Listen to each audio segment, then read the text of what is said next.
I never expected my mother to show up at the screening, then she watched my backyard wedding and her silence spoke louder than words ever could. Hey there. Thanks for stopping by today. Whatever you're up to right now, get comfy and settle in, because I've got a story that might hit close to home. It's about facing family expectations, feeling unseen, and finding your own way despite it all. Ever been in a situation like that? Or just curious how someone else made it through? Stick around till the end and let's find out together. Oh, and if you enjoy stories like this, don't forget to subscribe. It really helps me keep sharing more with you. Thanks so much for being here. I remember the day like it was yesterday, the coldness of my mother's voice seeping through the phone line, sharper than the winter chill biting through my jacket. "A backyard," she said. Disbelief practically dripping from every syllable. "Emma, that's not a wedding. That's a garden party for people who can't afford the real thing." Then, click. The line went dead. No tears. No argument. Just a door slammed silently between us. It wasn't the date that didn't work or a family emergency that held her back. No, it was the fact that my wedding wasn't grand enough for her. It didn't come with crystal chandeliers or monogrammed napkins or a 5-course meal served by waiters with crisp white gloves. I sat on our weathered porch, the wooden bench groaning beneath me, the cold air slicing through my sweatshirt like knives, gripping my phone as if it could somehow ring back.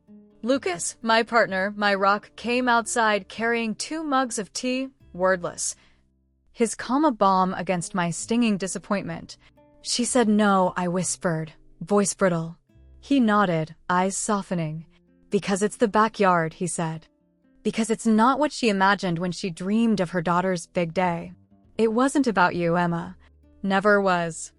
I had spent 6 months painstakingly wiring tiny LED lights through recycled glass bottles to turn our little patch of earth into a glowing sanctuary. We replanted wildflowers ourselves. We limited guests to 25 people who mattered, people who knew us beyond the surface. None of that counted. When I gave my mother an embossed lavender invitation, tied with silk thread, she sent back one text, "Looks like something a homeschooler made." She had forgotten I was homeschooled for 3 years at her request. The sting was deep, but so was my resolve. What do you do when the person who raised you tells you, without shouting or cursing, that your life isn't worthy of their presence? You grieve. You set your jaw. And you keep going. Growing up in the Parker family was like living in a theater where I was always cast as the understudy, never quite the star, always backstage, waiting for a cue that never came. Olivia, my older sister, was the spotlight baby. From the moment she announced her engagement, our home transformed into a whirlwind of glitter, silk, and whispered plans for a fairy tale wedding.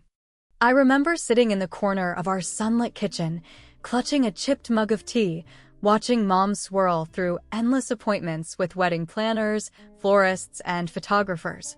Her eyes sparkled with a mix of pride and something else, something I couldn't name then, but know now as anticipation for the grandest day of her life.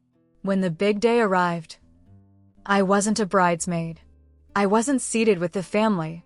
Instead, I was the unofficial coordinator, checking on the hors d'oeuvres, corralling the servers, and making sure the DJ didn't start before the bride entered. My shoes were cheap flats from a clearance bin, blistered by the first dance. I remember the tightness in my chest, the ache of feeling invisible amid the pomp.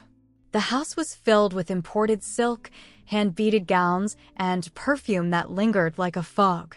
Mom's eyes glistened as she adjusted Olivia's train, whispering, "You'll have your turn, Emma." But that turn never came. Behind the scenes, the family photo albums were telling another story, pages full of smiling faces, but whole sections missing me. I was the shadow in the background, the helper, the other daughter. One night, after the guests had left and the house was quiet, I found myself alone in the garden, the moonlight soft and cold.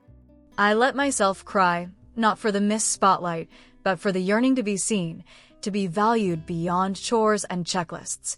Years later, when Lucas and I began talking about marriage, I confessed these feelings. He listened without judgment, his quiet strength wrapping around me like a shield. "So you're planning a big wedding?" he asked one night over takeout and late-night reruns. "No," I said, hesitant. "Just something small. Somewhere meaningful. Maybe even at home."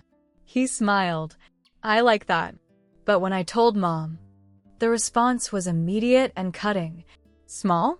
Emma, that's disappointing. You don't want people talking about how cheap your wedding was, do you?" It wasn't just about the wedding.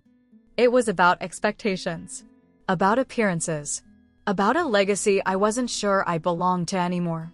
That night, I lay awake, wondering if my choice would ever be enough, not for them, but for me. The morning of our wedding was cloaked in a soft gray mist, the kind that blankets the world in muted silence, as if holding its breath for what was about to unfold. I stepped out barefoot onto the porch, the cool wood creaking beneath my feet. Around me, the backyard was transformed not with extravagance, but with intention. Mismatched chairs borrowed from neighbors, each adorned with scraps of ribbon dyed in shades of lavender and sage. Paper lanterns hung between the old oaks, swaying gently in the breeze, casting a warm, flickering glow even before dusk. Every detail was a thread in the tapestry Lucas and I had woven together, hundreds of tiny LED bulbs painstakingly wired into recycled glass bottles, turning our garden into a constellation of light. Wildflower beds we had planted ourselves burst with life, their colors vibrant against the muted backdrop of the overcast sky. Mia, our filmmaker friend, was inside steaming my dress, a simple cream gown she had sewn by hand, complete with pockets for all the little things I might need throughout the day. It was far from the elaborate gowns I had seen at Olivia's wedding, but it was mine, stitched with love and the promise of new beginnings. Lucas's cousin was arranging place cards on the long wooden table, cards printed on seed paper, each guest invited to take one home and plant a wildflower in honor of the day. There was no bridal suite, no makeup artists fluttering about. Just my bathroom mirror, a loose knot holding my hair, and two gardenias tucked behind my ear. When I slipped into my dress, I felt a surprising sense of armor, not to defend myself from critics, but to hold myself steady amid the whirlwind of emotions. The ceremony began without prelude or fanfare. Birdsong filled the air, mingling with the distant rustle of leaves. Guests entered quietly, their footsteps soft on the gravel path, as if stepping into a sacred memory being created in real time. Lucas stood at the end of the aisle, his navy suit slightly rumpled, his crooked smile a beacon of reassurance. His hands trembled not from nerves, but from the depth of the moment. We didn't have an officiant. No scripted vows read aloud. Instead, we spoke from the heart, words weaving between us like threads of light connecting two souls. I don't remember every word, but I remember how it felt, like finally standing still after years of running, like being truly seen by someone who wasn't waiting for their turn to speak. When we kissed, the applause was not polite, but wholehearted, echoing from the ivy-covered fence and the hearts gathered beneath the paper moons. Dinner was served family-style from giant enamel pots, no servers. No plated entrees, just bowls passed hand to hand, laughter spilling over as easily as the lavender lemonade. The night deepened, and the garden glowed with all those hours of wiring and careful placement. It looked like a firefly had made each tree its home. Mia leaned over and whispered, "This looks like a movie set." But it wasn't. It was home. In the days after the wedding, the video Mia captured lingered in my mind like a secret treasure waiting to be uncovered. She had shot it not as a typical wedding film, but as a memory, raw, unpolished, honest. No drone shots sweeping over manicured lawns, no slow-motion veils catching the breeze. Just moments, Lucas nervously wiping his palms on his pants, me tying a ribbon around a jar of wildflowers, the gentle glow of lanterns overhead, laughter spilling freely under an open sky. It took me weeks to gather the courage to post the video. I wasn't ready for the world to see our imperfect perfection, our quiet rebellion against expectations. But one chilly October evening, with a glass of wine in hand and Lucas beside me, I hit post. No hashtags, no captions, just October 8th, home love. The response was instantaneous and overwhelming. By morning, the video had over 20,000 views. By noon, 50,000. By the end of the day, our little backyard wedding was making waves across social media and indie design blogs. Messages poured in, strangers sharing how the video made them rethink their own weddings, friends commenting on the beauty of simplicity, and even distant relatives expressing surprise and admiration. A writer from an indie magazine messaged me, "Is this your wedding? Can we feature it in our next issue?" I blinked in disbelief. The media attention snowballed. Our story was picked up by online magazines, featured in viral roundup articles titled "The Most Beautiful Backyard Wedding You've Ever Seen" and "When Intimacy Beats Extravagance." But the messages that stung the most were the ones from family. Mom texted, "Is this the wedding I wasn't invited to?" She was invited. She just chose not to come. A week later, Olivia called. "Mom's worried you're having some kind of breakdown," she said. "She thinks you're sabotaging your own wedding because you're afraid to be the center of attention." I let her talk. I said, "Thank you," and hung up. The irony was thick. This wasn't sabotage. It was reclamation. We weren't putting on a show for anyone else.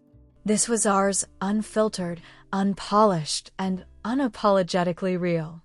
Lucas suggested I invite Mom to watch the full footage, not because she deserved it, but because she needed to understand what she missed.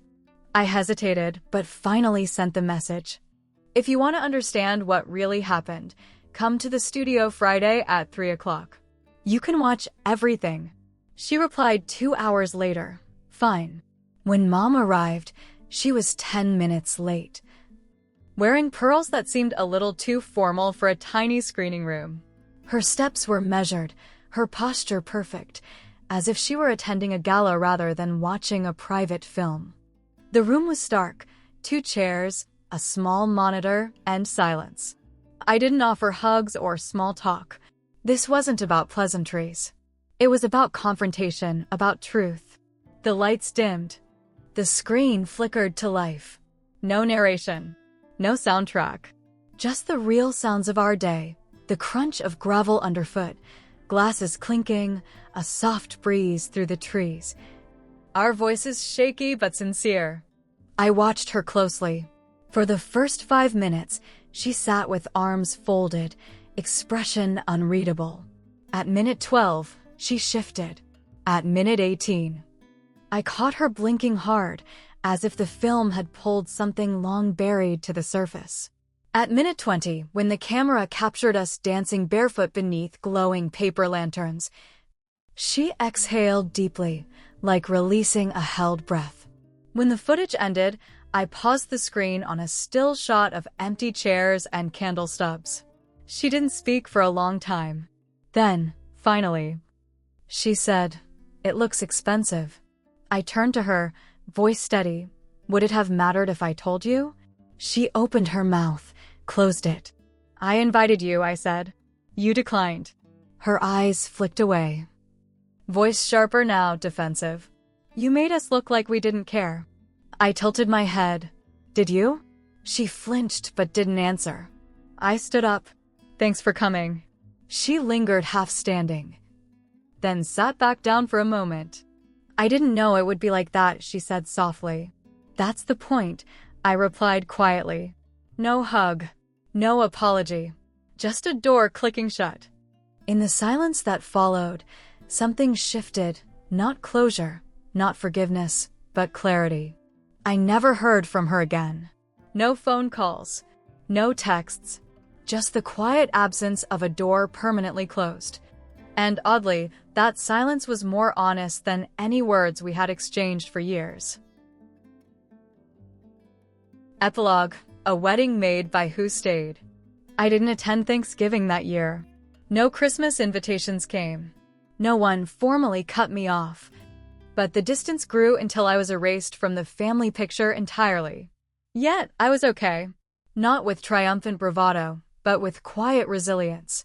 I poured myself into my work, into Lucas, into the life we built brick by brick, light by light.